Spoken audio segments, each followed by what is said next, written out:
केंद्रीय मंत्री एवं भाजपा लोकसभा प्रत्याशी भूपेंद्र यादव ने मंगलवार को दिवाकरी और बेलाका गांव में होली मिलन समारोह में शामिल होकर जनसंपर्क भी किया। इस मौके पर वरिष्ठ नागरिकों और ग्रामीणों ने मंत्री भूपेंद्र यादव का माला और साफा पहनाकर स्वागत किया। साथ ही डीजे के साथ पुष्प वर्षा करते हुए मंच तक लेकर पहुंचे। केंद्रीय मंत्री यादव ने इस आदर और सम्मान के लिए सभी क्षेत्रवासियों का धन्यवाद दिया।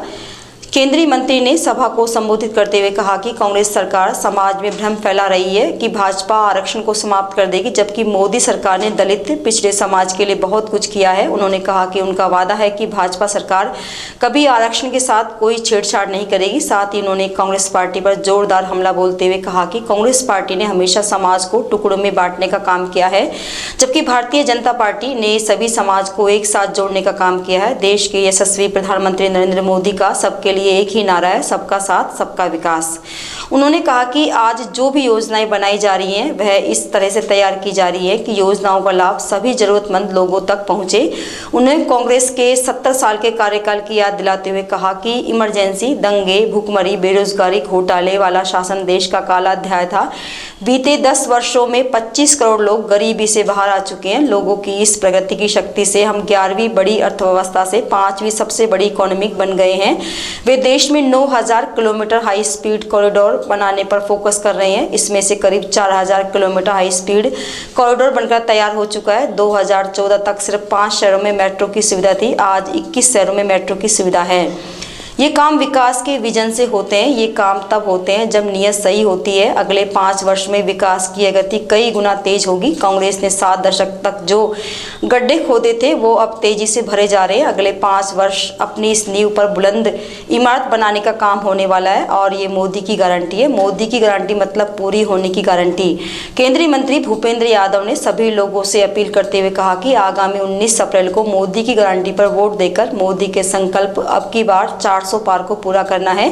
इस मौके पर राजस्थान वन पर्यावरण मंत्री संजय शर्मा, भाजपा जिला अध्यक्ष अशोक गुप्ता, पूर्व विधायक बनवारी लाल सिंघल, पूर्व विधायक जयराम जाटव, पूर्व जिला उप प्रमुख रमन गुलाटी, अशोक वर्मा, सोहनलाल सुलानिया, लक्ष्मी जाटव, देशराज वर्मा सहित भाजपा के अनेक कार्यकर्ता मौजूद रहे। धोखा देने का काम किया। बाबा साहब अम्बेडकर को भारत रत्न नहीं दिया, उनके पंचतीर्थों का विकास नहीं किया, बाबा साहब के सपनों को भी पूरा नहीं होने दिया। आप पूछोगे कैसे? आजादी के 70 साल तक 370 लगा करके जम्मू कश्मीर के हमारे एससी भाइयों को रिजर्वेशन नहीं लेने का पाप किया तो ये कांग्रेस ने किया। जिस दिन 370 टूटी, जम्मू कश्मीर एक ही नहीं हुआ, जम्मू कश्मीर के हमारे अनुसूचित जाति और जनजाति के भाइयों को 70 साल बाद रिजर्वेशन। कितना बड़ा पाप कांग्रेस ने करके रखा था। कांग्रेस ने इस देश में सबको केवल वोट बैंक की राजनीति करने जैसा ही समझा, किसी को आगे नहीं बढ़ने दिया। और मैं ये आपको विश्वास दिलाता हूं कि भारतीय जनता पार्टी नरेंद्र मोदी जी के नेतृत्व में भारत के बनाए हुए संविधान, बाबा साहब अम्बेडकर के संविधान की पूरी तरीके से रक्षा करने के लिए प्रतिबद्ध है। जिसका जो आरक्षण है वो पूरी तरीके से संविधान के अनुसार लागू है। कांग्रेस वाले रोज रोज नया नया नारा लगाते हैं। आजकल नारा लगाते हैं गिनती करो। किस चीज की गिनती करो भाई? आपके पाप की, आपके लूट की। अरे भाई गिनती करो, किस चीज की गिनती करो भाई? राजस्थान सरकार में कांग्रेस के लीक हुए परीक्षा घोटालों की, और भजनलाल सरकार कह रही है अब गिनती कर लो, नंबर आ रहा है, सबको एसओजी में अंदर भेज रहे हैं। जिन जिन ने पाप किया है सबकी गिनती करेंगे, किसी को नहीं छोड़ेंगे। गिनती करेंगे कांग्रेस के पापों की और गिनती करेंगे सजा पाने वाले लोगों की, और गिनती करेंगे उनको अंदर भेजने की। इस देश में पूरी तरीके से भ्रष्टाचार से मुक्त पारदर्शी शासन देने के लिए भारतीय जनता पार्टी प्रतिबद्ध है। और भाइयों, ये चुनाव तो लोकसभा का चुनाव है। लोकसभा का चुनाव देश के मुद्दों के लिए लड़ा जाता है। लोकसभा का चुनाव केंद्र में सरकार बनाने के लिए लड़ा जाता है। लोकसभा का चुनाव भारत को इतना बड़ा बनाने के लिए लड़ा जाता है कि भारत दुनिया के देशों के बराबर खड़ा हो सके।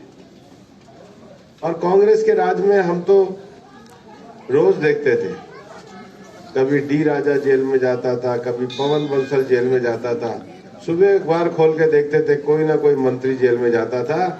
मोदी जी का राज ऐसा आया है कि रोज अखबार खोल के देखते हो तो मंत्री इस गांव में मिलता है और उस गांव में मिलता है, लोगों के बीच में सीना तान के मिलता। और ये सरकार हम चला भी इसीलिए रहे हैं। हमारे बॉर्डर पे इतने जम्मू कश्मीर, लद्दाख, आसाम, सिक्किम बॉर्डर पे गांव थे। कांग्रेस के राज में कहा जाता था वो हमारे देश के आखिरी गांव है। मोदी जी ने कहा नहीं, वो हमारे हिंदुस्तान के प्रथम गांव है। गारंटी पर ही चुनाव करना है। प्रधानमंत्री जी की गारंटी का अर्थ है कि देश के सब गरीबों तक कल्याणकारी योजनाएं पहुंचे। कहीं इक्का दुक्का कुछ चीजें रह सकती हैं, लेकिन सबके शौचालय बने, सबके मकान बने, सब घरों में बिजली पहुंचे, सब घरों में पानी पहुंचे, आयुष्मान योजना का कार्ड पहुंचे, सबके बैंक अकाउंट खुले, किसानों को सम्मान निधि मिले, लड़कियों की शिक्षा का प्रबंध हो, रोजगार का प्रबंध हो। ये मोदी जी का सपना भी और उसको हकीकत में भी ढूंढा। आप खुद ही एक बात पे विचार करो कि आज 10 साल में हमने दिल्ली मुंबई एक्सप्रेस हाईवे से अलवर को जोड़ते हुए देखा। जो दिल्ली 6 घंटे में पहुंचते थे वही दिल्ली आज 2 से 2.5 घंटे में पहुंचते थे। विकास की काफी योजनाएं हमारे यहाँ आई हैं, लेकिन अभी भी टूरिज्म के सेक्टर में, डिजिटल सेक्टर में, व्यापार के सेक्टर में, इंडस्ट्रियल सेक्टर में अलवर को ऊंचाइयां छूनी बाकी है। उन योजनाओं में आपके साथ केंद्र सरकार के लिए काम करने के लिए मैं आपके बीच में आपके प्रत्याशी के रूप में आया हूं। मुझे आपका आशीर्वाद की जरूरत है। हमारी योजनाओं, विकास, गरीब कल्याणकारी भावना कार्यक्रमों के साथ साथ जो सबसे बड़ा विषय 10 सालों में हुआ है कि हमारे देश का स्वाभिमान जगा है। स्वाभिमान इसलिए जगह है कि दुनिया के सारे देश हिंदुस्तान पे दादागिरी किया करते थे और कश्मीर का एक नासूर लेकर के हमारा पड़ोसी देश हमारे ऊपर एक प्रकार का हमेशा प्रायोजित आतंकवाद करता था।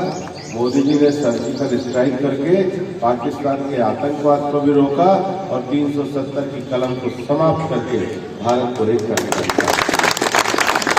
गरीब कल्याणकारी नेतृत्व के साथ साथ देश को स्वाभिमान देने वाले नेतृत्व का नाम श्री नरेंद्र मोदी जी। और इतना ही नहीं, हम सब जानते हैं अभी आने वाले समय में रामनवमी का उत्सव आने वाला है। हजारों साल से चलने वाली इस परंपरा में जगह जगह हमने पूरे देश में गांव में या तो रामचरितमानस की चौपाइयां पढ़ते थे, रामायण पढ़ते थे, रामायण करते थे, दिवाली मनाते थे। लाखों लोग उससे प्रेरणा लेकर राम के जीवन और उससे प्रेरणा लेकर कथाएं करते थे, गीत गाते थे। लेकिन जब हम पूछते थे और सोचते थे कि जिस राम को हम पूछते हैं उन्होंने जहाँ पर जन्म लिया, उन्होंने जहाँ पे राज किया, उन्होंने जहाँ से अपने मनुष्य जीवन की सर्वोच्च यात्रा को प्रारंभ करी, जो राम जिस अयोध्या के राजा बने उनके स्थान पर तो वो टेंट के अंदर ही। और ये देख करके समाज लंबे समय से तरह तरह से संघर्ष करता रहा, लेकिन कभी उसको सफलता हासिल नहीं हुई। नरेंद्र मोदी जी का 10 साल पहले है कि वर्षों से चली आ रही 500 साल पुरानी समाज की उस चीज को समाप्त करके राम मंदिर निर्माण करने का भी काम श्री नरेंद्र मोदी जी। और हमें तो फर्स्ट फेज के चुनाव में बड़ा आशीर्वाद है कि 9 से 17 तक नवरात्रि चलने वाले हैं। 17 को रामनवमी और 19 को हमारा चुनाव है। इसमें रामनवमी मनाइए और अधिकतम संख्या में मतदान करने देंगे। अब मैं आप लोगों से ये निवेदन करना चाहता हूँ कि कई बार लोग कहते हैं कि चुनाव में बहुत आगे ही आपका आशीष और आशीर्वाद है, लेकिन हमें आगे बने रहने के लिए अधिकतम मतदान करना। अधिकतम मतदान करने का अर्थ यह कि अपने घर का कोई मतदान बेकार न जाए। क्योंकि जब हम कहते हैं मोदी जी विश्व के सबसे बड़े नेता, उनको 140 करोड़ भारतीयों का आशीर्वाद प्राप्त। तो ये 140 करोड़ भारतीयों को अपना आशीर्वाद कैसे दे सकते? सीधे तो रोज आशीर्वाद दे नहीं सकते, लिख करके भी नहीं दे सकते। आशीर्वाद देने का एक ही तरीका होता है कि जब मतदान का दिन आए और प्रधानमंत्री चुनने का अवसर आए तो मतदान केंद्र पे जाना, कमल के निशान का बटन दबाना, आपका आशीर्वाद सीधे नरेंद्र मोदी। मैं अलवर की जनता से वादा करता हूं, मेरा 40 साल का अलवर का भावनात्मक, पारिवारिक, सामाजिक हर तरह से मेरा रिश्ता रहा, लेकिन अब मेरे को एक सौभाग्य मिला है कि मैं अलवर के सांसद के रूप में आपकी सेवा करूं।